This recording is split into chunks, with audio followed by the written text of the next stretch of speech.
My brother Sean Ryan was wrongfully convicted in 1984. While serving time at Auburn Correctional Facility, he was charged with an arson murder of another inmate, Paul Carbonaro, and the late Peter Corning, each of whom have a very long history of wrongful convictions and misconduct. Their misconduct had several overturned convictions. A few years later, now Peter Corning was sitting on the bench as a Supreme Court judge, and Paul Carbonaro was the new DA. There are many more individuals who are still in prison today, including my brother, who were maliciously prosecuted by these individuals. The aforementioned officials coerced, threatened, and bribed jailhouse informants to commit perjury against my brother. There is substantial evidence to support these claims. My brother, Sean Ryan, and his case and his wrongful conviction is the catalyst to pros and cons.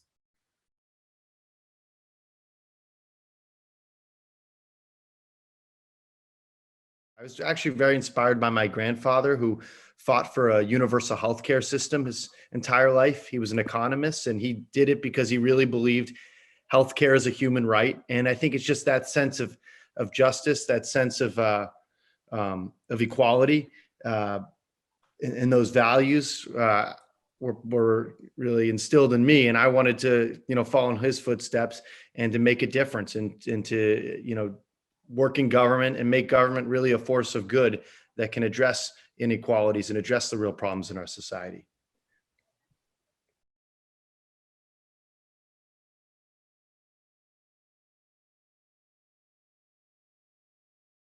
And of course, there are times when government does the wrong thing. There are times, I'm not saying every time government gets involved in something, it's a positive, but I think it really can be. If you look at history of this country, and when government has stepped in to regulate our environment, before the EPA, when corporations could just put toxic chemicals into our waterways and kill people and poison people. I mean, that's happening right now in Rensselaer with the dump next to public school. So government isn't really taking a big enough role in protecting our health there.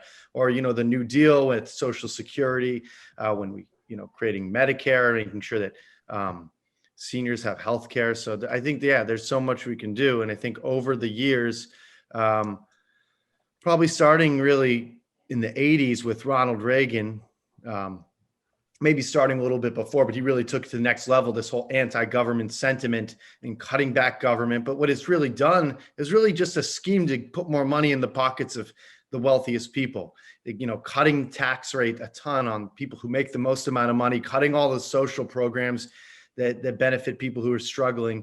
And now we've just seen this growing inequality. And I think people are realizing that that's what happens when we reject government, So, we need government, of course, that respects our freedoms. We want limits on government. That's why we have our Bill of Rights. But we also want government to play a positive role.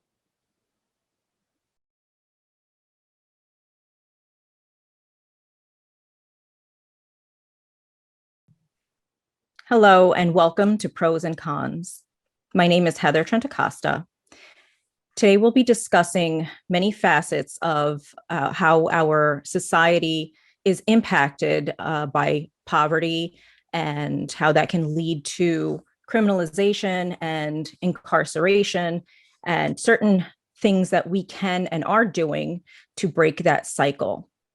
I would like to invite you to like this video and feel free to comment. And if you do enjoy what you're seeing, please subscribe so you don't miss out on any of our videos. Today, I have legislator Sam Fein, who is in the Albany County in New York. Sam has worked diligently during his time in office to make progressive changes for our society. And I just want to thank him and welcome Sam Fein. Thank you, Heather. I'm very excited to join today. Good to have you.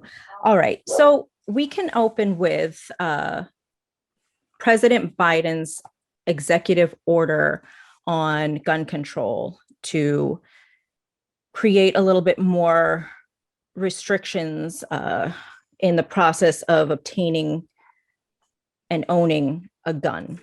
Now, I know 2020 was one of the most violent years that the city of Albany has seen. And I just wanted to get your thoughts on the order and how that may have an effect on gun violence in the city of Albany. Yeah, I mean, I strongly support the executive order. We've been every 4 years, we try to address this in Congress and it goes nowhere. And we have such a big problem in this country of gun violence. If you look at any statistic, you see that, countries that have way less guns, they have a lot less gun violence, and it makes sense. And there's a lot of common sense reforms that we can make where people still have the right to own a gun. They just have to go through, certain, procedures first to make sure that they, pass a background check and that they're using it safely. So I think if we do that, it will make a big difference.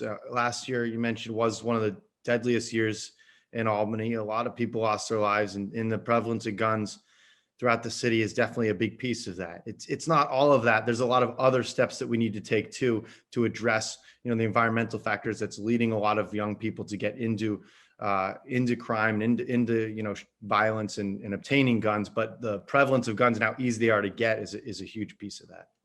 Right. And you just talked about some of the factors leading up to why certain members of our communities would go in that direction. And one of those, in my opinion or my observation, would be lack of resources, lack of opportunity for jobs, for housing, and a lot of individuals facing those difficulties will tend to go in the direction of what is deemed criminal behavior. So what are your thoughts on how poverty is impacting criminalization? Yeah, I think that's often overlooked, and I think that's really the biggest impact is poverty and inequality. Exactly what you said: the lack of resources, jobs, quality housing, and systemic racism. If you look at the neighborhoods in the city of Albany, for example, where the highest crime is, they're mostly the same neighborhoods that were redlined years ago that had victims of racist housing policies. They're mostly the predominantly Black and brown neighborhoods. They're mostly the neighborhoods where there's the least job opportunities, the least resources, lowest income. So it's all connected in the city. And government at all levels has really created this through racist and classist policies that have kept people down. And oftentimes what we do is we just criminalize poverty. We invest a lot of money into police, into our criminal justice system, but we don't address the root causes. We could help a lot of people and save money as a society too, if we actually address the root causes of these issues rather than just a Band-Aid on them. Right. And that's something I appreciate that you've done and at least spoken out about, is being proactive and taking measures to sustain security in these communities. And I wanted to, one specific topic that I've heard you talk about very passionately is free transit in Albany. And I'd like to if you could just give a little more clarity on what exactly that entails. Yeah, I'd love to. So I have proposed that the CDTA study making the entire transit system free. So this would be throughout Albany, Saratoga, Schenectady, and Rensselaer counties. And it would make a huge difference. One piece of it is that, people who rely on the bus every day to commute generally have less money. It would give them the freedom to get where they need to get. It would really give everyone that freedom. For most of the people in this region who own cars, they don't think about it. They hop in their car, you drive from one place to one place. But if you're living paycheck to paycheck, you're taking the bus, you don't have that freedom. You got to make sure you have the bus fare. I hear stories, people tell me that, they can't take the bus to get groceries because they don't have the bus fare. My doctor was telling me people miss their doctor's appointments. That's impacting their health. That's impacting so much more down the line because they don't have the $1.50 to get on the bus. So, we can make a big difference, put money in the pockets of working people. And it's an environmental initiative too, which is why I like it, because we encourage more people to take the bus, get some cars off the road, which is polluting our environment and address contributing to climate change. Right.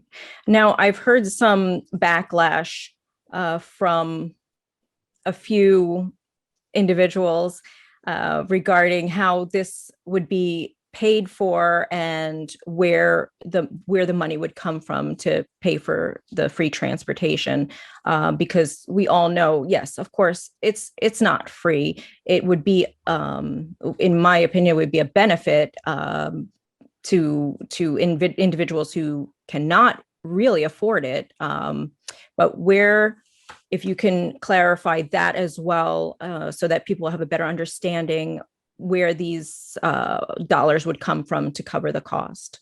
Yeah, so you're right. It would be, the fares would be free, but of course the system costs money, and we already invest a lot of money into the CDTA. So 80% of the total annual revenue for the CDTA is already provided by the government. Fares only make up 20%, which is about $20 million. So we'd have to make up that gap. Ideally we'd go for this, we'd advocate to the state, and we'd really make a strong case about how this would impact people's lives and also the environmental benefits. There's, a huge push right now. The state's investing a lot of money for environmental initiatives to get to 100% clean energy. So I think this would be, we'd have a strong case in that sense as well. But, like we were talking before, I think it's about our priorities and where we invest our money. We have, as a state in a region, $20 million to invest. It's just, where do we choose to invest it? And we often will invest it in our criminal justice system. We'll invest it in more policing. We'll invest, in all sorts of different things, but then we'll neglect our public goods, and we won't invest in, in our public transit and the things that everyone relies on, as well as we neglect our infrastructure and our roads. So we have the money. We just, as society, have to prioritize what's important to us. Okay. Yeah. I think that really hits home. And, people who want to contribute by being taxpayers, and, having a steady income, this would definitely help in that direction as well, because this would give more security for anyone who has to travel for a job and they don't have a personal vehicle.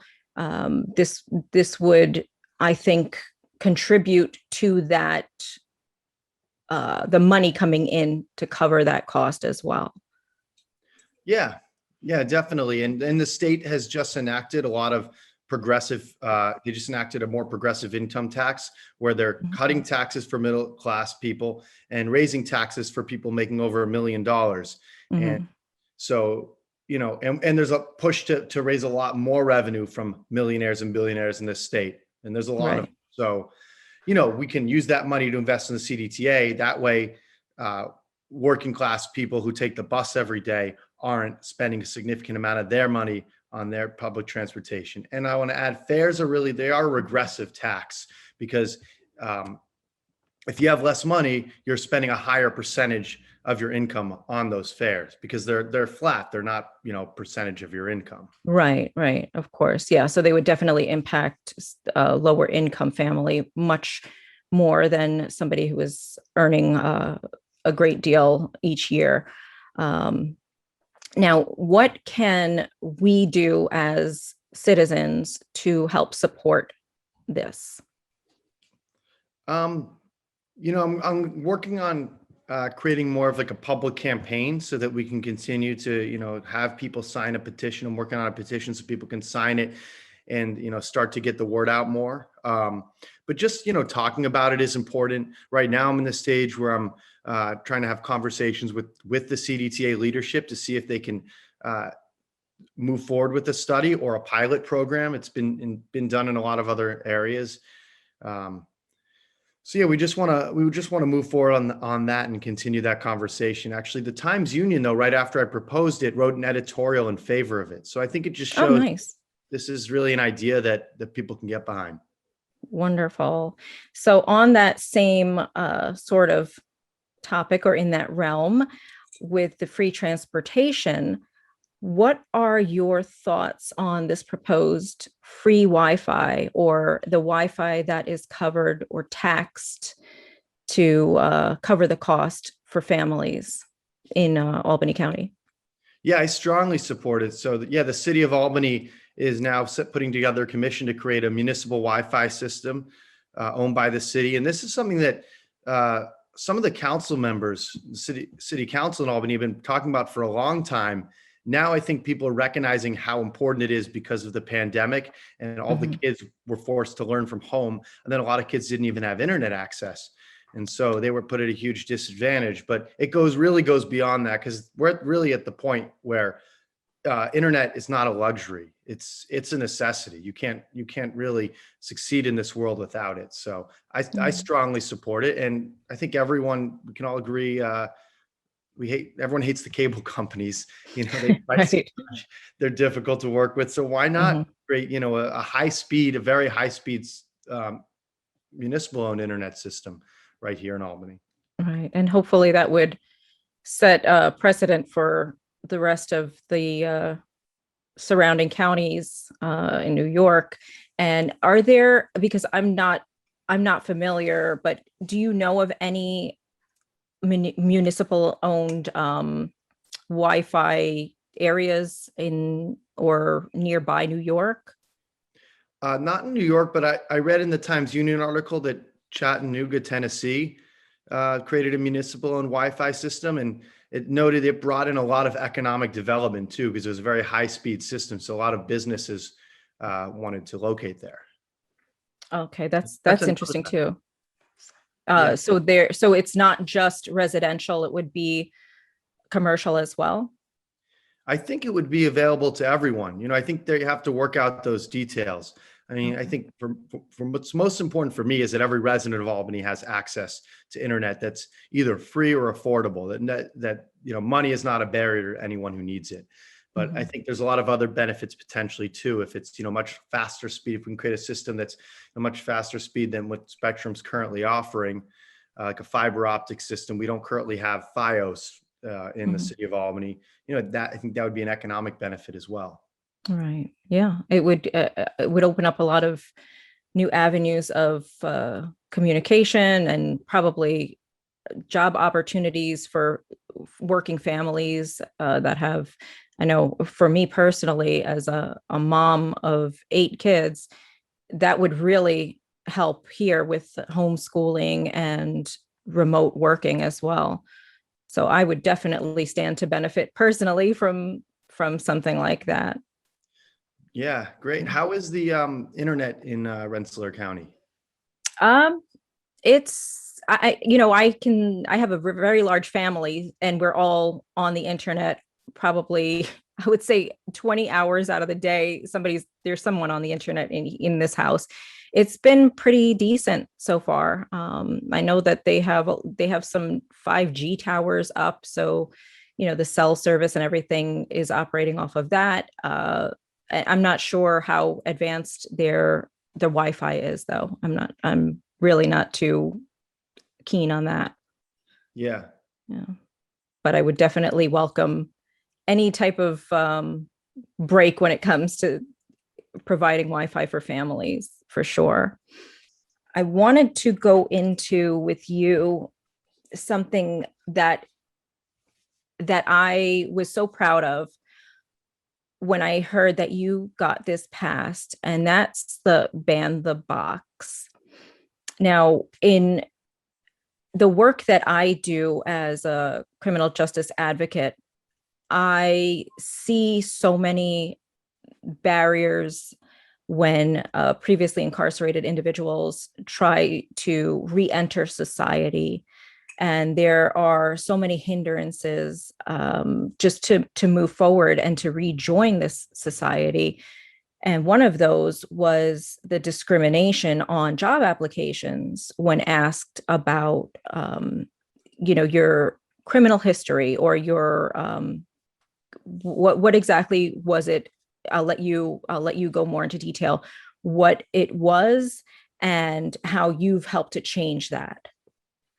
Yeah, that's one of the things that I heard before I passed this law is that criminal history was one of the biggest barriers for employment. And, it's called ban the box because on the application, they have that box to say, do you have a criminal history?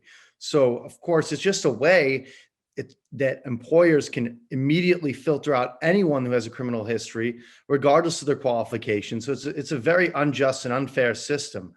How can we, someone serves their time and then we say that they deserve a second chance, but then they're not even going to get an opportunity for someone to really give them a fair consideration on their application. So, what this did was for jobs with Albany County, it removed that box. So we got rid of that box and they can't ask any questions about criminal history until a conditional offer of employment is made. And this actually, New York State actually already bans discrimination based on criminal history. But the problem is it's almost impossible to prove when that box is on the form. If someone checks the box, they might say, well, we didn't, hire you, we chose not to hire you for another reason. Of course, it's really hard to prove. Right. But then, yeah, exactly. Then why have that in the first place? If you can't use it to discriminate, then why have it? Exactly. Yeah. So this really gives people a fair chance. And once they get that conditional offer of employment, then the employer can run a background check or can ask about criminal history. And then they have to judge that person based on the state law that already has, guidelines for how long ago the crime was, the severity of the crime, how it, its relation to the job. I guess the, example I use is, probably someone who was, convicted of financial fraud wouldn't get hired in the county payroll department. Right. So, right. That's probably reasonable, but right. they should be barred from all jobs with the county. Correct. Yeah. That's, well, there are so many hurdles and I just appreciate that you've removed one of those hurdles. I think it's just beneficial to everyone, not having that bias right up front and having, just having their credentials checked and their qualifications.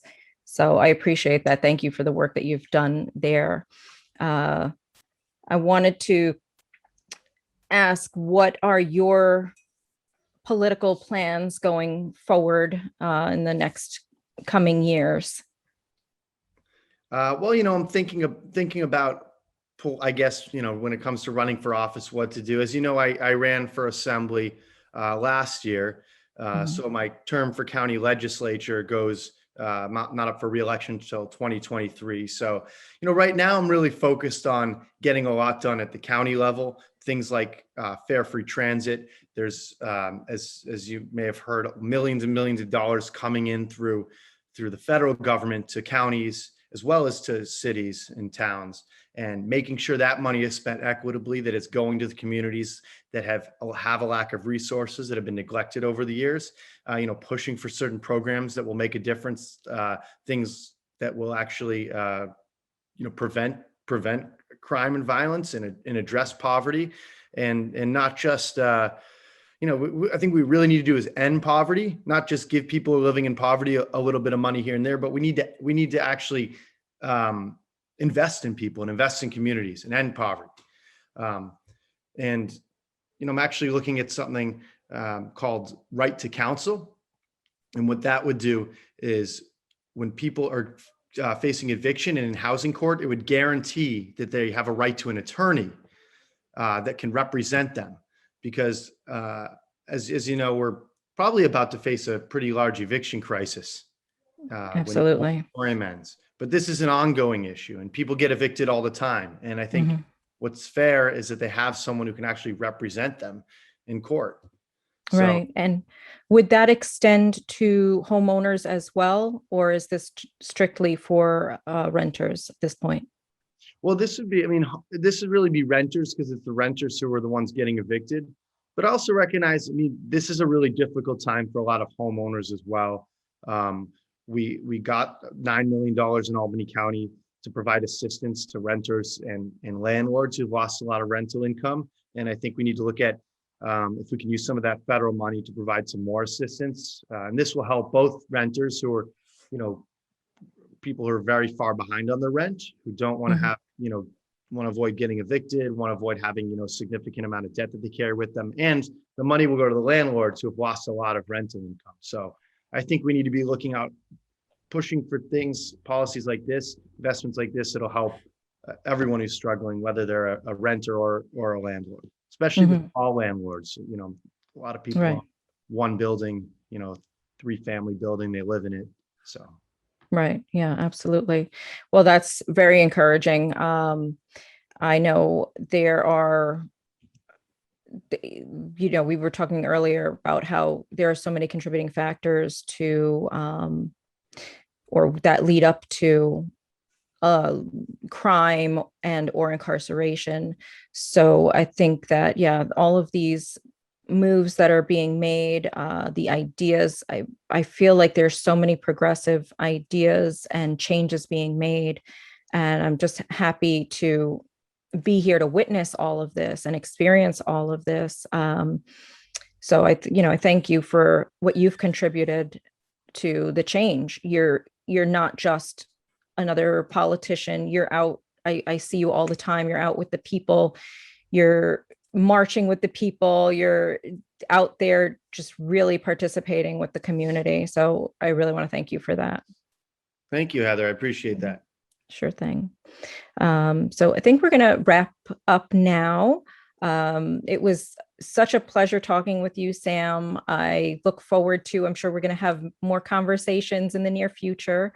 And thank you for always being supportive and really connecting with your constituents. You're a rarity in politics. Thank you, Heather. I appreciate it. And I really enjoyed coming on your show and looking forward to having more conversations. Wonderful. All right. Well, thank you all for watching. I'm Heather Trentacosta, and this is Pros and Cons.